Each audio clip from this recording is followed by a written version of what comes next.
পার্বত্য চট্টগ্রামের এই যে ব্যক্তিগত সংঘাত বন্ধ না হওয়ার একমাত্র কারণ সরকার এবং সেনাবাহিনী এই মিথন চাকমা যে অনুপ্রেরণা নিয়ে যে লক্ষ্য উদ্দেশ্য নিয়ে নিজের সর্বস্ব সম্পদ জীবনটা বিসর্জন দিয়েছেন, আমরা যাতে তার সেই লক্ষ্য উদ্দেশ্যকে সফল করতে পারি। আজকে আমরা প্রথমে শপথ নিয়েছিলাম যত শহীদ মিতনের রক্ত আমরা বিনা বাধায় আমরা যেতে দেব না, শহীদের রক্তকে আমরা বিনা যেতে দেব না। পার্বত্য চট্টগ্রামের যে মূল লক্ষ্য, ইউপিডিএফের যে মূল লক্ষ্য পূর্ণ সাহিত্য সাধন, সেই পূর্ণ সাহিত্য সাধন না হওয়া পর্যন্ত আমরা অবিচল থাকব। সংগ্রামী বন্ধুগণ, আমরা অনেকের বক্তব্য শুনেছেন পার্বত্য চট্টগ্রামের প্রাপ্তিঘাতে সংঘাত বন্ধ হওয়ার জন্য আপনারা আহ্বান জানাচ্ছেন। আমরা ইউপিডিএফ এবং ইউপিডিএফ পক্ষ থেকে অনেক বছর থেকে আমরা এই প্রাপ্তিঘাতে সংঘাত বন্ধ করার জন্য আমরা চেষ্টা করতেছি এবং এলাকায় এলাকায় ব্যক্তিগত সংঘাত বন্ধ করার জন্য ব্যক্তিগত সংঘাত প্রতিরোধ কমিটিও আমরা গঠন করেছি। আজকের এই মঞ্চে উপস্থিত আছেন দিঘিনালা উপজেলার ব্যক্তিগত সংঘাত প্রতিরোধ কমিটির সাধারণ সম্পাদক। সংগ্রামী বন্ধুগণ, পার্বত্য চট্টগ্রামের এই যে ব্যক্তিগত সংঘাত বন্ধ না হওয়ার একমাত্র কারণ সরকার এবং সেনাবাহিনী।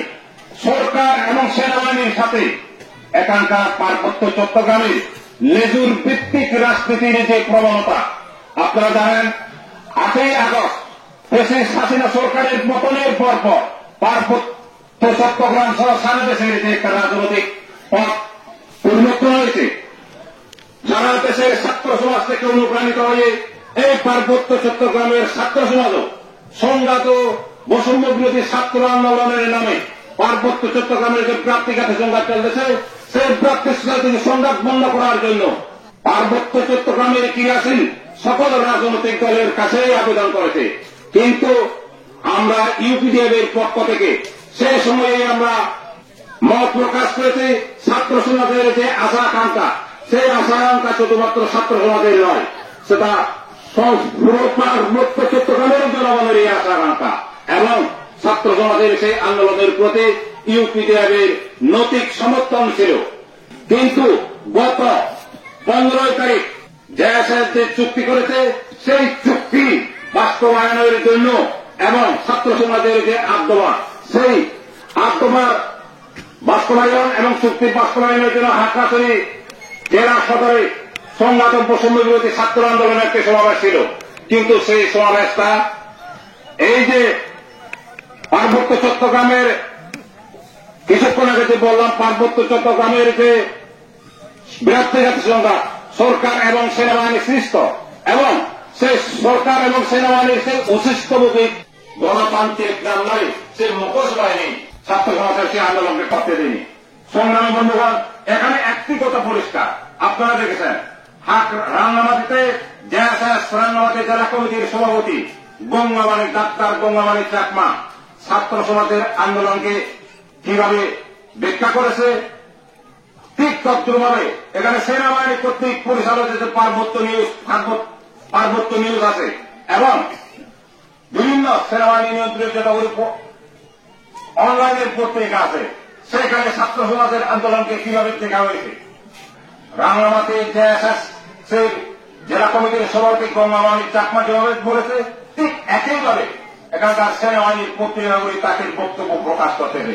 আপনারা দেখেছেন দিঘিনালায় 18 তারিখ আর খাগড়াছড়া 18 তারিখ যে মোটর সার্কেল সুরের ঘটনার কারণে খাগড়াছড়ি এবং রাঙ্গামাটিতে যে একটা সাম্প্রদায়িক দাঙ্গা, এখানে খাগড়াছড়িতে যেদিন মোটর সার্কেল চুরি করে গণতলাই কর্তৃক যে মামুন নিহত হন, একই ভাবে খুলনায় সেদিন গরু চোর করতে গিয়েও সেখানকার স্থানীয় উত্তেজিত জনতা সেই গরু চোরকে গণতলায় দিয়ে হত্যা করে।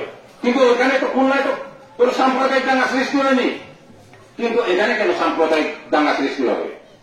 আমি আপনাদের কাছে আহ্বান জানাবো যে কোন দল কি করতেছে আমরা ওইসব বিবেচনা করতে হবে।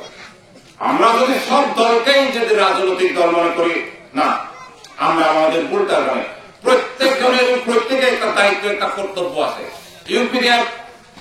ইউপিডিএফের কর্মী হিসেবে আমার যেমন একটা দায়িত্ব কর্তব্য আছে, ঠিক তদ্রুপভাবে আপনারা যারা সাধারণ জনগণ, যারা ইউপিডিএফকে সমর্থন করেন না, কিংবা জেএসএস কে সমর্থন করেন, কিংবা জেএসএস এমএলএকে সমর্থন করেন, কোন অন্য দলকে সমর্থন করতে পারেন, আপনারা যদি দেখেন প্রত্যেক মানুষের একটা নিজস্ব দায়িত্ব কর্তব্য আছে। সেই দায়িত্ব কর্তব্য থেকে বিবেচনা করতে হবে পার্বত্য চট্টগ্রামের জনগণের জন্য যতগুলি ক্রিয়াশীল রাজনৈতিক দল আছে, সেই রাজনৈতিক দলগুলির ভূমিকাটা কি, একই কাতারে যদি আমরা সব দলগুলিকে মাপি, আমি মনে করব আমরা সেই জায়গায় নিজেদের দায়িত্ব পালন করতেছি না।